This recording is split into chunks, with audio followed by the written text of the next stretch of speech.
സുഹൃത്തുക്കളെ, പുതിയൊരു വീഡിയോയിലേക്ക് എല്ലാവർക്കും സ്വാഗതം. ഇന്നത്തെ കാഴ്ച മലപ്പുറം ജില്ലയിലെ തലപ്പാറ മുതൽ കുളപ്പുറമൊക്കെ കഴിഞ്ഞ് കൂരാട് ഭാഗം വരെയാണ്. ഒരുപാട് നാളായി നമ്മൾ മലപ്പുറം ജില്ലയിലെ വീഡിയോ ചെയ്തിട്ട്. കാസർഗോഡ് നിന്ന് പെട്ടെന്ന് മലപ്പുറത്ത് എത്തിയോ എന്നുള്ള ചോദ്യം വന്നേക്കാം. സുഹൃത്തുക്കളെ, പേടിക്കേണ്ട, എൻ്റെ ബൈക്ക് നീലേശ്വരത്തുണ്ട്. തുടർച്ചയായിട്ടുള്ള വീഡിയോകൾ വരുന്നതായിരിക്കും. ഇന്ന് വീഡിയോ എടുക്കാൻ ആ ഭാഗത്തേക്ക് പോയിട്ടില്ല. അതുകൊണ്ടാണ് എൻ്റെ നാട്ടിലെ കാഴ്ചകൾ ഉൾപ്പെടുത്തിയിട്ടുള്ളത്. നല്ല മാറ്റങ്ങൾ ഉണ്ടായിട്ടുണ്ട്. ഏകദേശം ഒരു 40 ദിവസത്തോളമായി നമ്മൾ ഇവിടുത്തെ വീഡിയോ ചെയ്തിട്ട് നല്ല മാറ്റങ്ങൾ ഉണ്ടായിട്ടുണ്ട് ഈ ഭാഗത്തൊക്കെ. തലപ്പാറ തോടിന് കുറുകെയുള്ള പാലത്തിൻ്റെ മുകളിൽ ഗഡർ വെച്ചു. അതിൻ്റെ മുകളിൽ കോൺക്രീറ്റ് ചെയ്യുന്ന പരിപാടികളൊക്കെ കഴിഞ്ഞു. ക്രാഷ് ബാരിയറിൻ്റെ പണികളെല്ലാം കഴിഞ്ഞിട്ടുണ്ട്. വലതുവശത്ത് കണ്ടിൽ ഞങ്ങൾ സർവീസ് റോഡിലേക്കുള്ള ഗഡറിൻ്റെ ആ പണികൾ കഴിഞ്ഞിട്ടുണ്ട്. ഉടനെ തന്നെ അതിൻ്റെ മുകളിൽ കോൺക്രീറ്റ് ചെയ്യുന്നതായിരിക്കും. പാലം കഴിഞ്ഞ ഉടനെ തന്നെ പാലത്തിനോടനുബന്ധിച്ചിട്ട് മണ്ണുട്ടിയർത്തുന്ന പരിപാടികളൊക്കെ തുടങ്ങിയിട്ടുണ്ട്. രണ്ട് സൈഡിലും കട്ട വെച്ചിട്ടാണ് തലപ്പാറ പാടത്ത് മണ്ണുട്ടിയർത്തുന്നത്. മലപ്പുറം ജില്ലയിൽ ഏറ്റവും കൂടുതൽ കപ്പ കൃഷി, പൂളക്കൃഷി നടത്തുന്നത് തലപ്പാറ പാടത്തായിരുന്നു ആദ്യ കാലത്തൊക്കെ കേട്ടോ. ഇപ്പോൾ ഒരുപാട് കൃഷി കുറഞ്ഞിട്ടുണ്ട്. അപ്പോൾ ഏതായാലും തലപ്പാറ പാടത്ത് കട്ട വെക്കുന്ന പരിപാടികളൊക്കെ തുടങ്ങിയിട്ടുണ്ട്. ഫൗണ്ടേഷൻ വർക്കുകളൊക്കെ ആരംഭിച്ചിട്ടുണ്ട് കേട്ടോ.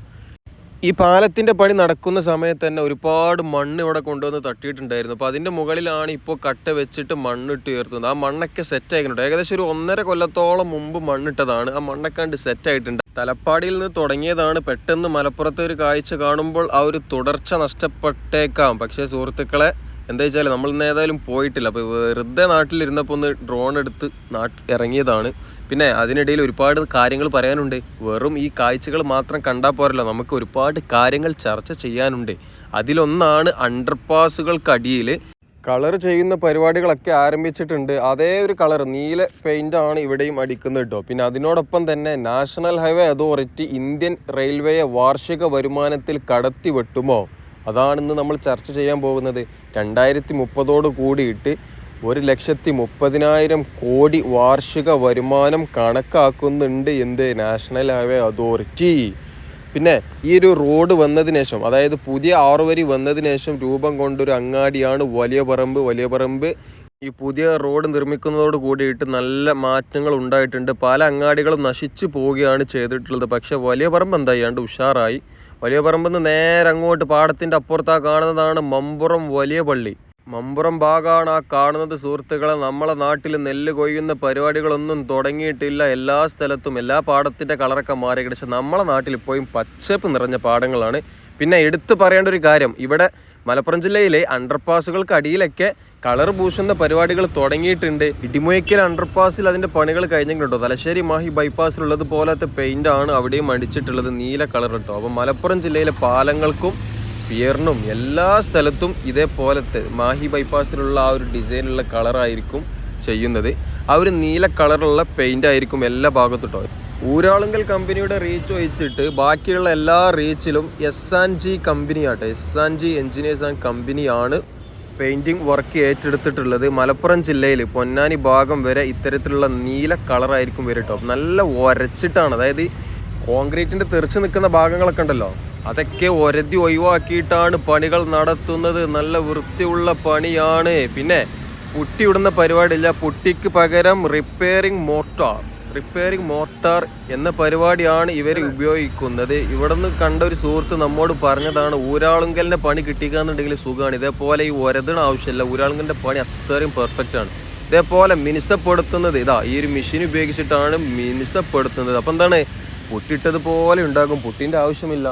പിന്നെ നല്ല ക്വാളിറ്റിയുള്ള മെറ്റീരിയലാണ് ഇവർ ഉപയോഗിക്കുന്നത് കേട്ടോ. പെട്ടെന്ന് പൊട്ടിപ്പൊളിഞ്ഞ് പോകുക, പൊട്ടിയിടുമ്പോഴൊക്കെ ചിലപ്പോൾ നമുക്ക് പൊട്ടിപ്പൊളിഞ്ഞ് പോരുന്ന കാഴ്ചകളൊക്കെ കാണാൻ പറ്റും. ഈ സാധനം ഒരിക്കലും പൊട്ടിപ്പൊളിഞ്ഞ് പോരില്ല. ഒരു 10-15 കൊല്ലം ഗ്യാരണ്ടി കൊടുക്കാൻ പറ്റുന്ന സാധനമാണ് ഇവർ ഉപയോഗിക്കുന്നത്. പിന്നെ പല ആളുകൾക്കും ഉണ്ടാകും, ഇനി ഇതിൻ്റെ ഉള്ളിൽ നോട്ടീസ് ഒട്ടിക്കുക, പോസ്റ്റർ ഒട്ടിക്കുക, ആ ചിന്ത ഉണ്ടെന്നുണ്ടെങ്കിൽ മാറ്റി വെച്ചേക്ക് സുഹൃത്തുക്കളെ. ഇനി ഇതിനുള്ളിൽ ഈ പെയിൻറ്റിങ് പരിപാടികൾ കഴിഞ്ഞതിന് ശേഷം ഇതിനുള്ളിൽ ആര് നോട്ടീസ് ഒട്ടിച്ചാലും പോസ്റ്റർ ഒട്ടിച്ചാലും, സിനിമ പോസ്റ്റർ ആയിക്കോട്ടെ, എന്ത് മാങ്ങാത്തൊലി പോസ്റ്റർ ആയിക്കോട്ടെ, ആരൊക്കെ ഇതിനുള്ളിൽ പോസ്റ്റർ ഒട്ടിച്ചോ അവർക്കെതിരെ നടപടി ഉണ്ടായിരിക്കുന്നതാണ്. റോഡ് പണി മൊത്തം കഴിയുമ്പോൾ നാഷണൽ ഹൈവേ അതോറിറ്റി അത് എന്തായാലും ഒരു റിപ്പോർട്ട് തയ്യാറാക്കുന്നതായിരിക്കും. അത് പോട്ടെ, പിന്നെ ഇതിൻ്റെ ഉള്ളിൽ ആർട്ട് വാൾ ചെയ്താൽ എന്തായിരിക്കും അവസ്ഥ സുഹൃത്തുക്കൾ? ആർട്ട് വാൾ ചെയ്യണമെന്നുണ്ടെങ്കിൽ നാഷണൽ ഹൈവേ അതോറിറ്റിയുമായിട്ട് ബന്ധപ്പെട്ടിട്ട് നിങ്ങൾക്ക് നിങ്ങളുടെ സ്ഥാപനത്തിൻ്റെ പേരിലോ അല്ലെങ്കിൽ ഏതെങ്കിലും കോളേജിൻ്റെ പേരിലോ സ്കൂളിൻ്റെ പേരിലൊക്കെ നിങ്ങൾക്ക് ആർട്ട് വാൾ തയ്യാറാക്കണമെന്നുണ്ടെങ്കിൽ ആദ്യമേ നാഷണൽ ഹൈവേ അതോറിറ്റിയുമായി ബന്ധപ്പെടുക. എന്നാൽ ഇവരെന്താവും,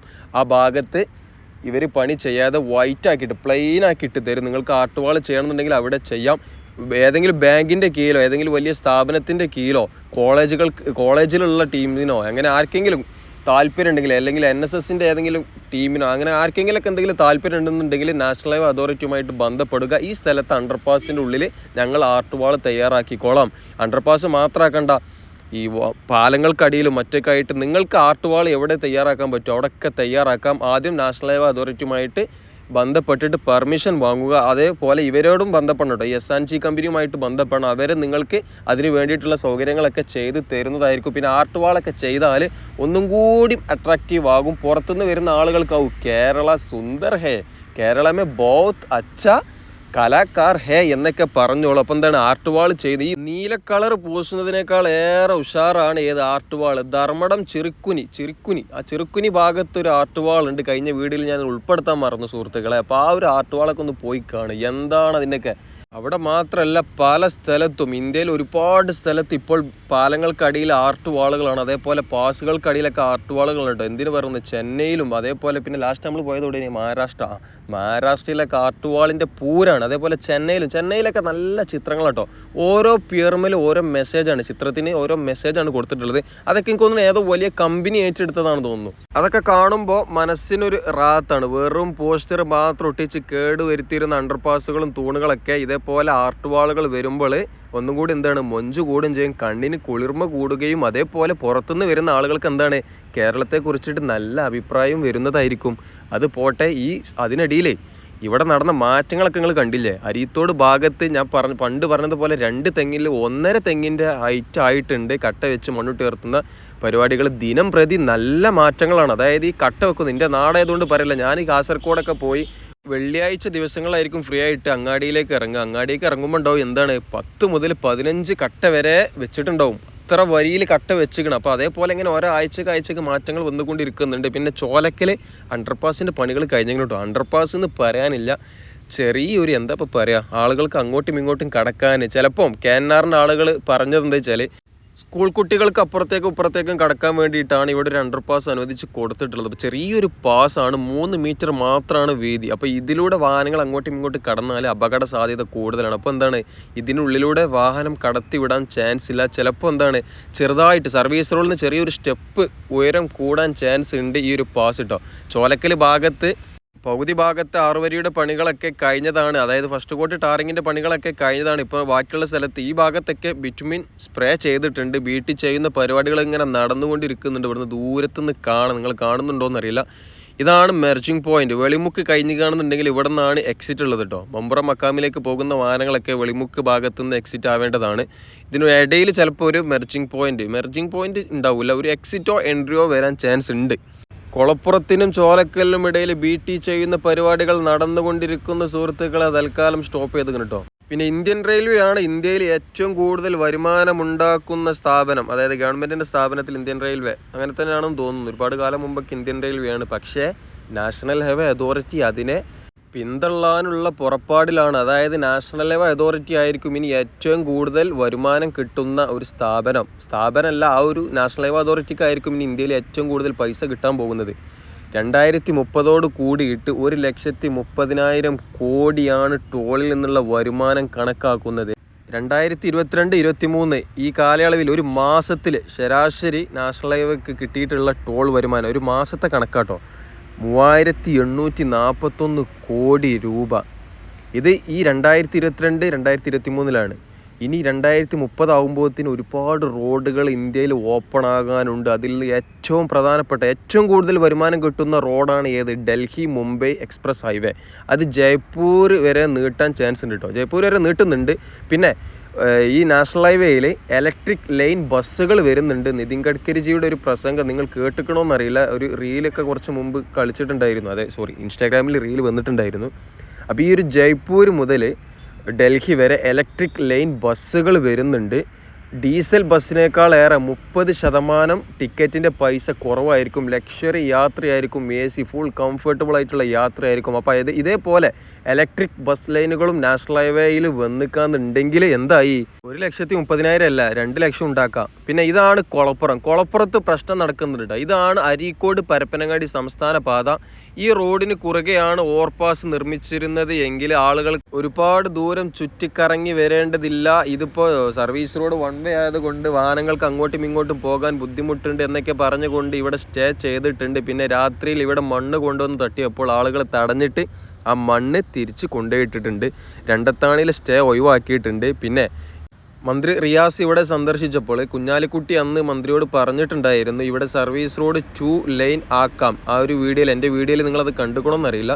അപ്പം അന്ന് ഈ കളക്ടറുമായിട്ട് ചേർന്ന യോഗത്തിൽ സർവീസ് റോഡ് 2 വേ ആക്കി തരാൻ പുതിയൊരു പാലം നിർമ്മിക്കുന്നത് ബുദ്ധിമുട്ടാണ് എന്നൊക്കെ പറഞ്ഞിരുന്നു. ഏതായാലും ഇലക്ഷൻ കഴിയുന്നതോട് കൂടിയിട്ട് ഈ സ്റ്റേ എടുത്ത് ഒഴിവാക്കുന്നതായിരിക്കും. ഇലക്ഷൻ ആയതുകൊണ്ട് സ്റ്റേക്ക് അതേപോലെ ഉണ്ടാകും. രണ്ടത്താണിയിലൊക്കെ ഇപ്പോൾ അതാണ് നടക്കുന്നത്. ഏതായാലും ഇവിടെ സർവീസ് റോഡ് 2 വേ ആക്കി കൊടുക്കുന്നതായിരിക്കും. പുതിയ പാലം വരുമോ അല്ലെങ്കിൽ നിർമ്മിച്ച് കൊടുക്കുമോ എന്നുള്ളതൊക്കെ നാഷണൽ ഹൈവേ അതോറിറ്റിയും ജില്ലാ കളക്ടറും അതേപോലെ KNR കമ്പനിയൊക്കെ തീരുമാനിച്ച് കൂടിയാലോചിച്ച് നടപ്പാക്കേണ്ടതാണ്. ഞാനതിനെക്കുറിച്ചിടെ ഏതായാലും ഒരു അഭിപ്രായം പറയുന്നില്ല. ഞാൻ പറഞ്ഞിക്കാന്നുണ്ടെങ്കിൽ ആൾക്കാർ ചിലപ്പോൾ എന്നെ തല്ലാൻ വരും. എൻ്റെ നാടിൻ്റെ കുറച്ചപ്പുറത്തു നിന്നാണ്. നീ എന്തിനാണ് അവരെ സപ്പോർട്ട് ചെയ്ത് പറയാൻ പോകുന്നു എന്നുള്ള ചോദ്യമൊക്കെ വന്നേക്കാം സുഹൃത്തുക്കൾ. അതുകൊണ്ട് എന്തായി, നമ്മൾ അതിലോട്ട് പോകുന്നില്ലേ? അത് നാഷണൽ ഹൈവേ അതോറിറ്റിയും കളക്ടറും അവിടുത്തെ നാട്ടുകാരൊക്കെ ഇടപെട്ടിട്ട് വേണ്ട പരിപാടികളൊക്കെ ചെയ്തോളും.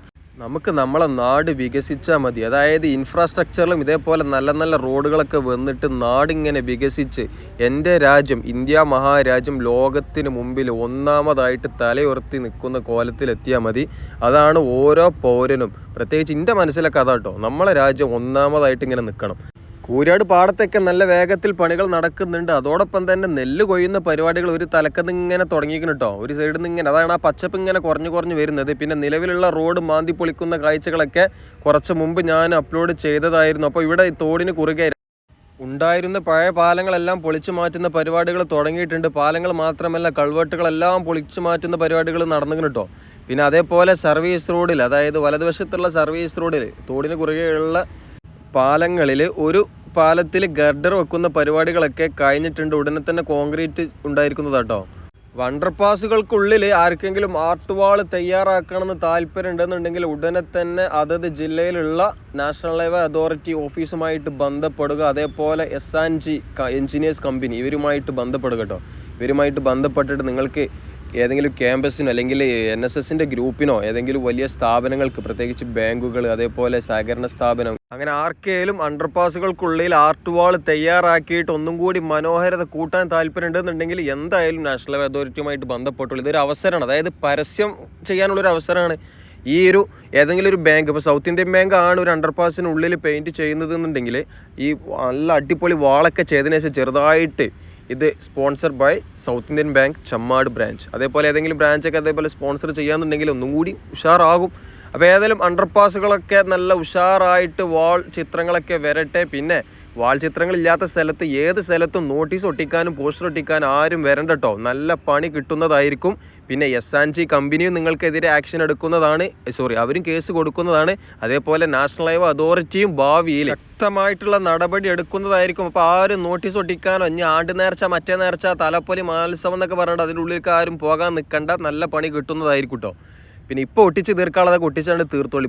പൂതിയുള്ളവരൊക്കെ ഇപ്പോൾ ഒട്ടിച്ച് തീർത്തുകൊണ്ട് പൂതി തീർത്തോളിയുണ്ട്. അപ്പോൾ ഏതായാലും സുഹൃത്തുക്കളെ, വീഡിയോ ഞാനിവിടെ സമാപനം കുറിക്കണം. പിന്നെ നിതിൻ ഗഡ്കരിയെ കുറിച്ച് പറഞ്ഞതൊന്നും രാഷ്ട്രീയമായിട്ട് പറഞ്ഞതല്ല കേട്ടോ. അതൊക്കെ എൻ്റെ മനസ്സ് തോന്നിയിട്ടുള്ള കാര്യങ്ങൾ അങ്ങനെയാണ് പറഞ്ഞതാണ്. ഉത്പാദകൾക്ക് വേണ്ടിയിട്ടുള്ള സമരത്തിനൊന്നും ഞാനെതിരല്ല കേട്ടോ. ജനങ്ങൾക്ക് ആവശ്യമുള്ള സാധനങ്ങളൊക്കെ നേടിയെടുക്കാം, അതിന് വേണ്ടിയിട്ടാണ് ഈ സമരമൊക്കെ ഉണ്ടാക്കിയിട്ടുള്ളത്. സമരമൊക്കെ അതിൻ്റെ മുറക്ക് നടക്കട്ടെ. അപ്പോൾ ഏതായാലും ഞാൻ ഈ വീഡിയോ നിർത്തുകയാണ്.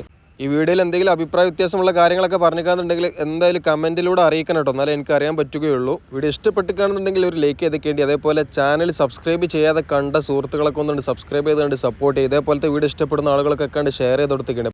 മറ്റൊരു വീഡിയോയുമായിട്ട് വീണ്ടും കാണാം. Thanks for watching. X Vibes. See you again. Bye bye.